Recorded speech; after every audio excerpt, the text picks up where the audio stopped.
Hello, everybody. Welcome to the Securing the Enterprise Tech-in-20 session. We're going to go ahead and get started. Thank you for your patience as we waited a few minutes past the start time before we got started. This is the second in our series of Tech-in-20 that is going to be going on monthly. These are value-added sessions that we've put together to help our customer and partner community learn a little bit more, not just about virtual bridges and the VirtA VDI software, but also a little bit more about virtualization in general and pertinent topics to this area. We appreciate everyone's time and everyone's attention as we go through this. Today's session is going to be kind of exciting, which we'll go through here in just a second. So my name is Michael Peters. I head up sales for virtual bridges. I've been in the organization here for about a year. And I've been in the industry for quite some time. My responsibilities are, worldwide, helping our partner and end user community deploy and implement virtual desktop solutions.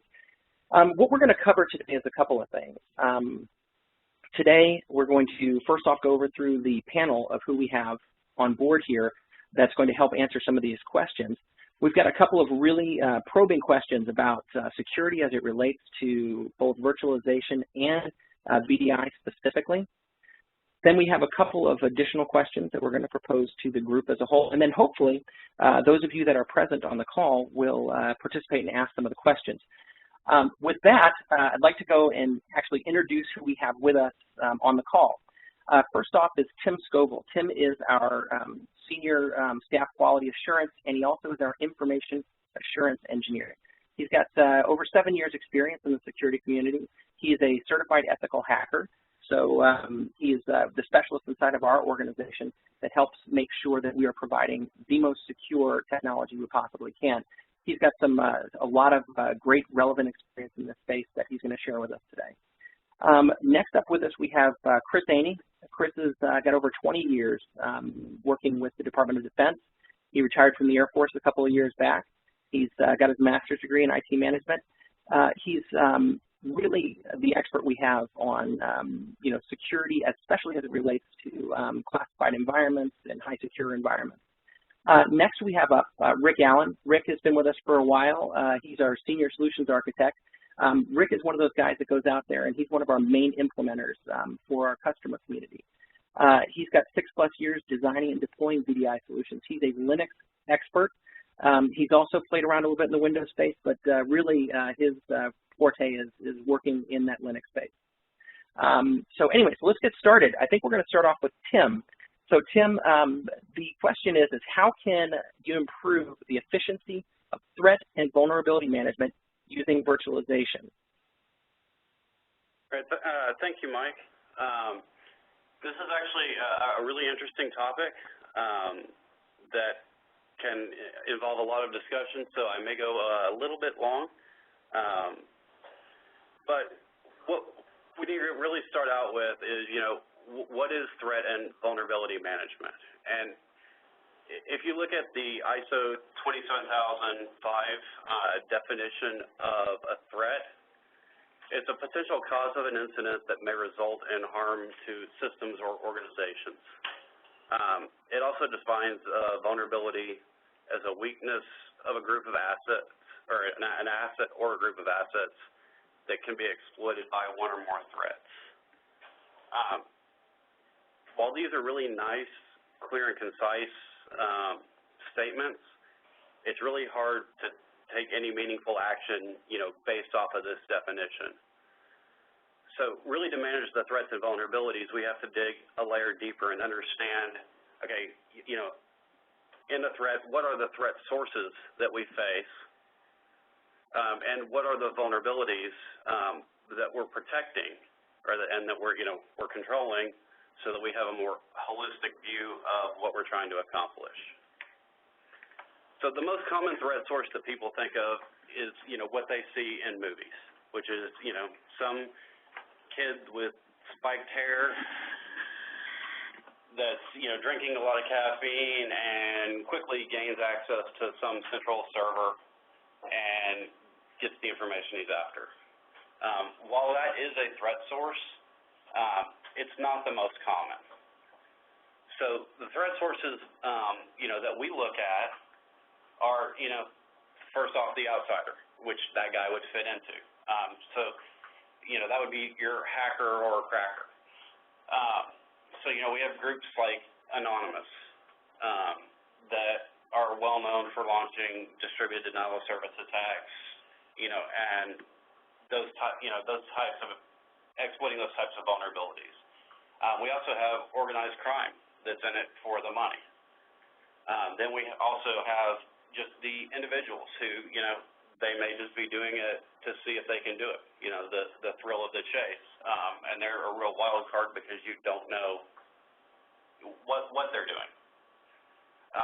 Also on the outsiders, we have what I like to call either burglars or whoops. And whoops can be I left my laptop in the airport bathroom. And we've had a lot of instances of those. We've had major government agencies that have disclosed over 26 million former and current employees' personal information. Same with insurance companies, soft drink companies, you name it.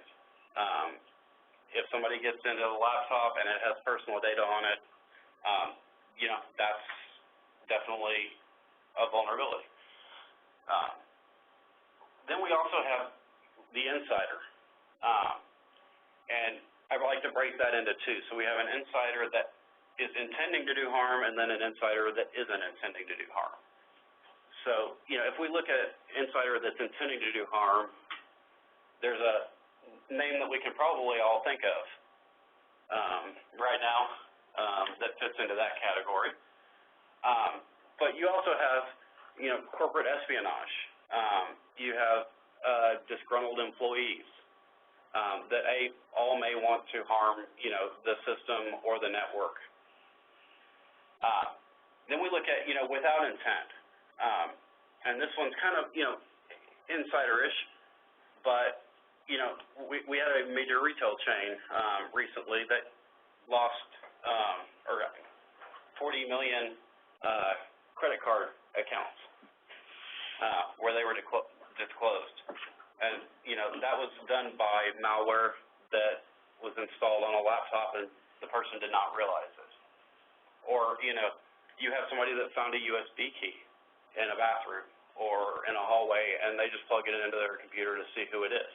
And it turns out that it has malicious software on it. Or somebody that's just downloading games, screensavers, cursors, and doesn't understand that, a lot of times those can be wrapped with viruses or worms or Trojans. And then lastly is environmental. So we can't stop floods from happening or earthquakes from happening as much as we'd like to. But these are all threats to, our organization and the data that we have. So Tim, you listed off all of these really kind of scary threat vectors of things that can go in there, and I'm excited to hear this next step of it is how do we improve the efficiency, because just listening to that, it sounded like there were 15 or if not more threat vectors that that every company has to worry about. So how do you use virtualization to kind of help mitigate some of this? Yeah. So really, a threat by itself can't do anything unless there's a vulnerability. So what virtualization can do is help us manage our vulnerabilities. Because if the threat source doesn't have a vulnerability to exploit, then they cannot gain any data. So that does kind of bring us into, vulnerabilities. Again, we had a concise description of it, but it doesn't tell us much. It's important to understand, new vulnerabilities are found on a daily basis. And these vulnerabilities can be in the operating system, they can be in third-party, software, and the most commonly overlooked, vulnerability is the human element. And those vulnerabilities can result in a variety of things, such as being able to spoof identity of who I am so that it looks like, somebody else did something. Or, you can't tell where I came into the network from or where I accessed your data from. It can also lead to tampering with data. Repudiation, which is, the ability to claim that, my esteemed colleague Chris is actually the one who did everything bad to our data. It wasn't me. It can result in information disclosure, denial of service, or elevation of privileges, where you have, a regular user that can exploit a vulnerability to become an administrator or, a super user. So the real challenge in a physical environment is that we have all of these threats and vulnerabilities. And to keep up with this means that, on a regular basis, we have to make sure that every desktop, laptop, server in the organization is updated to close these vulnerabilities as quickly as possible so the threat source doesn't have a chance to attack it. In some cases, it's done automatically, such as, if you think of Patch Tuesday, where just all of a sudden, you come in the next day and everything's been updated in your OS. But there's others where it requires manual intervention, and, an example of that could be Java updates. You have to click, you accept, or you're allowing it to run the check to update it. So the question is, in a physical environment, how do you guarantee that 100% of all of the applicable security patches for the operating system and every software package that's been applied to every computer that connects to the network, including personal PCs that are connecting over VPN, are fully patched? So that's practically impossible in a physical environment without a very sizable investment in, security-trained personnel, software that can push updates for third-party packages, and user training. Because, like, we mentioned earlier, I found a USB key. You have to have everybody trained that you don't pick up that USB key and just stick it in your laptop to figure out who it is or who it belongs to. So basically, what you're having to do in a physical environment is build a fortress around every single computer and count on the human element being trained and not making mistakes. When we move to virtualization, what we're doing is we're effectively taking this distributed environment that could be, 5,000 computers, 50,000 computers, and we're consolidating that down into a very small number of virtual desktops that the IT organization has full control of. So what this gives us is, the IT personnel can install all of the security patches, in a staged environment, again, to make sure that when Patch Tuesday occurs, we don't break everything because we're not putting it in a live environment right off the bat. They can ensure that the patches were applied properly, and then they can deploy those images to their desktop users. Each time that their desktop users start up a new session, they're getting this clean image. So even if they got malware, when they restart, it's gone. That's great. So Tim, I guess to wrap it up on this, I mean, it sounds like the biggest way to really improve the efficiency and what actually happens is virtualization offers, centralized control so that the administrator can pretty much plug all those gaps before you get there. I think that's absolutely, a tremendous point, and it makes a lot of sense. So Tim, thanks for that. We're going to move on to the next question here real quick. This is going to go to Chris, our resident security expert that has been lots of years experience in the DoD.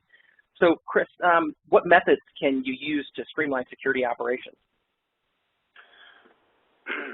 Well, thank you, Mike.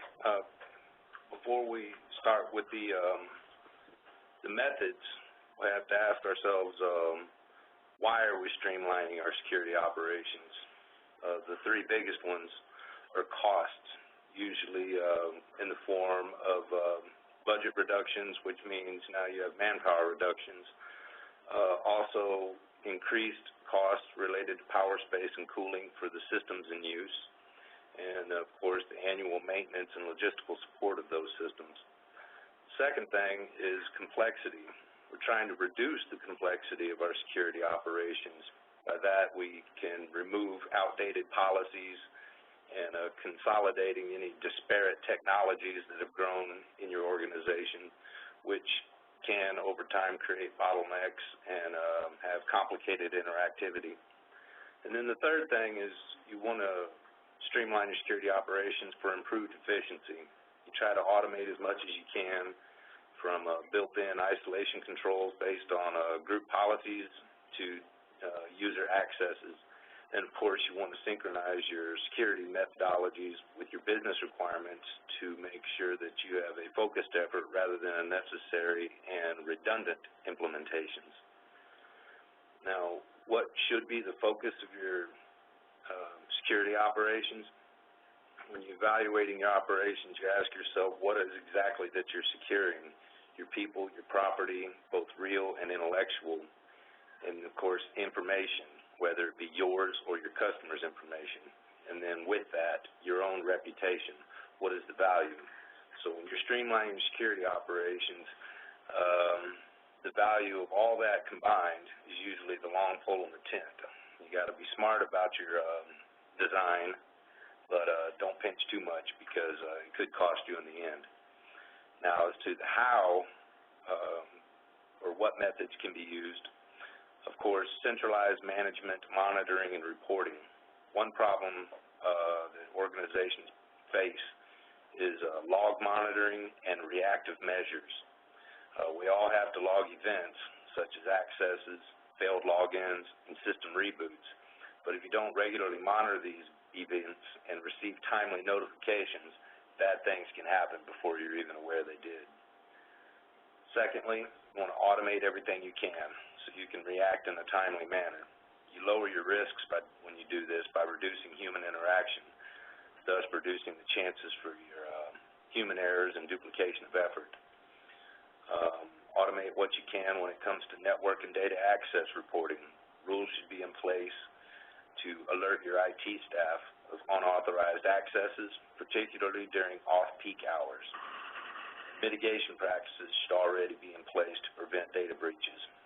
Now, with that said, invest in your people. Someone's always going to be responsible to the organization for the security operations. Ensure your people are properly trained so they can manage these tools and mitigate problems before they can adversely affect your critical information and your credibility in the business community. And then the last one is have a backup plan. Streamlining operations may reduce complexity and cost, but never lose sight of the plan itself. It's there to protect. Always have a backup plan in case something goes terribly wrong. Preserving your backups of your logs is vital. If called upon to review them for compliance, officials, legal matters, or employee conduct. Remember, your information integrity isn't the only thing that needs to be preserved. Your record system does too. Yeah, Chris, that's I mean, we're spot on that. It sounds like we've got a little bit of a theme going on here. That it sounds like there's a lot of it's centralized control, it's reporting, it's really looking at and saying, investing and making sure that you have a lot of centralized control and accountability. So thanks for that, Chris. That's a great answer. Let's move on to our third question, and this is going to go to Rick. We want to talk specifically about VDI, and how can VDI in specific be more secure than a traditional desktop environment? Well, Mike, I like the way that question's asked. It's often asked a little different than that, more simply saying, is VDI more secure?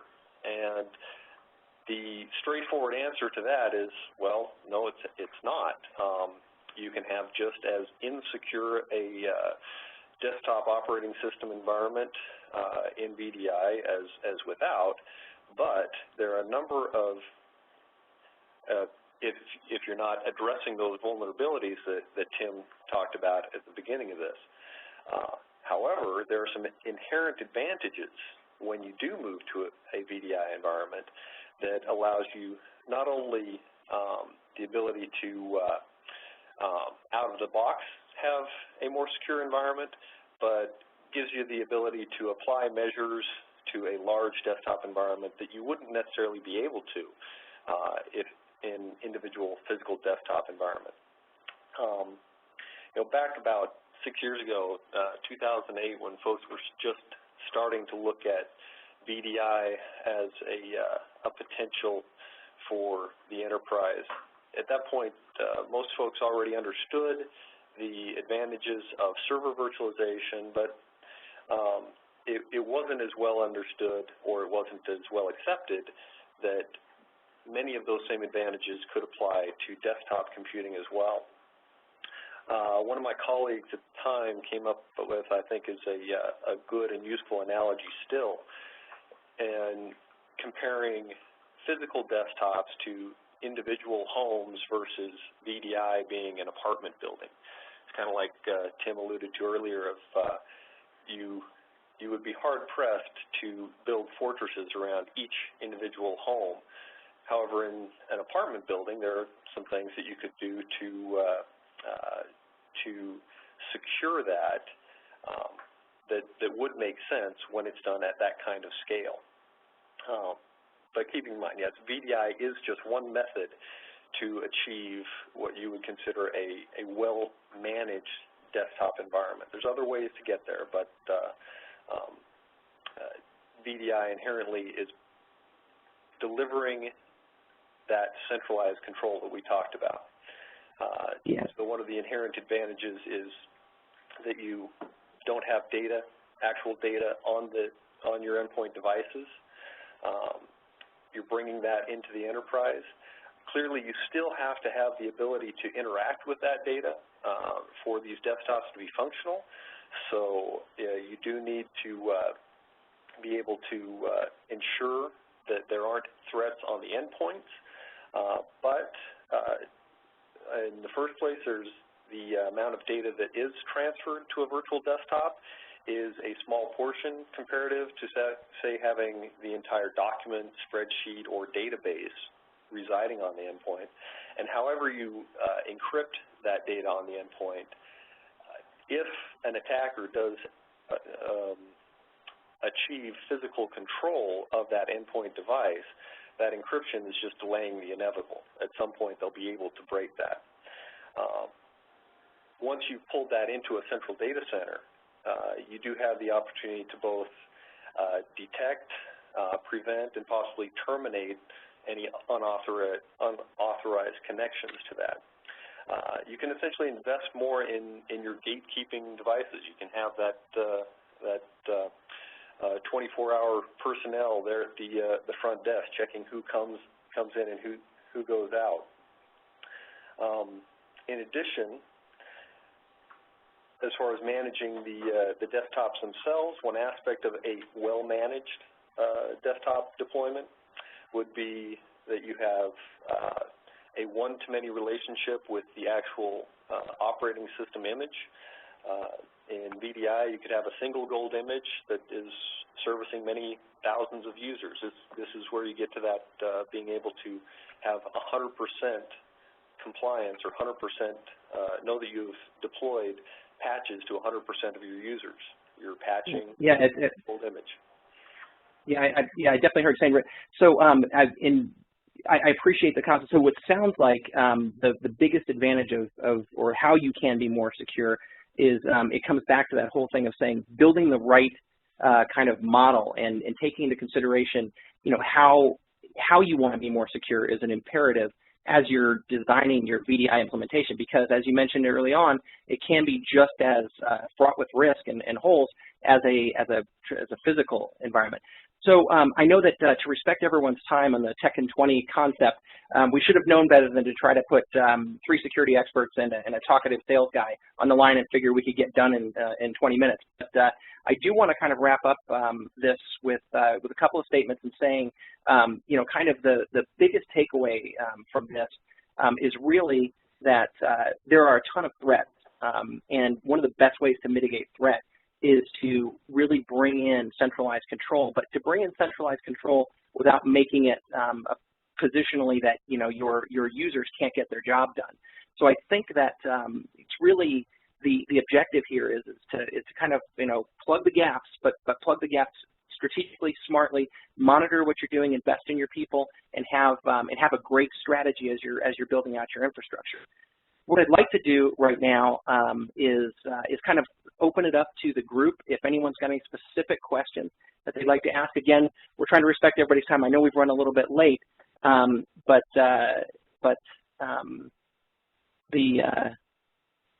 looks like I'm trying to see. Looks like we've got some questions coming through right now. So I'd love to see if we've got some from the general audience on anything that we can do here. One of the questions that has come up real quick here is, can we just move quick to the Q&A section there, is the question that just came in, and this came in, looks like from one of our friends over in EMEA, has asked the question of how can virtualization decrease security risks that are introduced by bringing your own device. So can we just go, I mean, any one of you guys, let's not take too long on the questions just because we want to respect time, but does anyone want to take a quick stab at that? Sure. So with the bring your own device concept, at that point, you know, you have much less control over that device. Again, the first thing that VDI is going to give you is going to give you the ability to deliver the set of applications, the desktop environment that your employees need to be productive to whatever device they have, without as much requirement for security on the device. And I think that's primarily it. I think you do still need to consider that endpoint security, but you have now put all the data and the applications and the operating system within your control, regardless of device. Thanks, Rick. And do you think that, and this can go out to anybody, but to kind of build on that, do you think that you know, the challenge of kind of like the really tough controls that a lot of organizations place on devices can be mitigated, you know, using VDI? So like for instance, using like like either an MDM or MAM strategy of, you know, locking down a device that if a device gets stolen, then you can wipe the device. You know, there seems to be a little bit of pushback, especially let's say in the education community.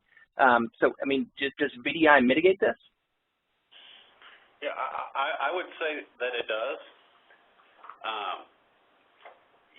You know, when you look at what it is, you know, with the bring your own device, you know, portion is, again, we get back to none of the data being on that person's laptop, and without knowing that person's login to their virtual environment, there is no access to that data. Mm-hmm. Well, and another opportunity you have at that point is putting some restrictions on which devices and the state of the device when it connects into your environment. So you can, instead of doing it the retroactive approach of we find something bad and we blow away everything on the device, we just simply don't allow it into our environment unless it's in a known state. Okay. So one more question just came in, and this seems very similar in question to what, Rick, you had answered earlier on, but I think that this is good to kind of build on it a little bit. The question came in, it says, ultimately, a hosted Windows desktop is still the same desktop operating system. So does that mean it's only equally secure or insecure as a physically deployed Windows desktop? So it's similar to your question, but it takes, I think, a step farther, Rick, but any of you guys feel free to answer. Well, the question is focusing again more on the operating system itself, and So yes, like we've discussed, ultimately it's a desktop operating system at the base of all this. Windows XP is going to be a very hard thing for anyone to secure. But particularly with our product, you have not only the ability to help you move from, say, a Windows XP on your physical device to Windows 7 or Windows 8, but you also have the option of introducing Linux desktops into your environment, which in many ways can be made more secure. Anyone else want to comment?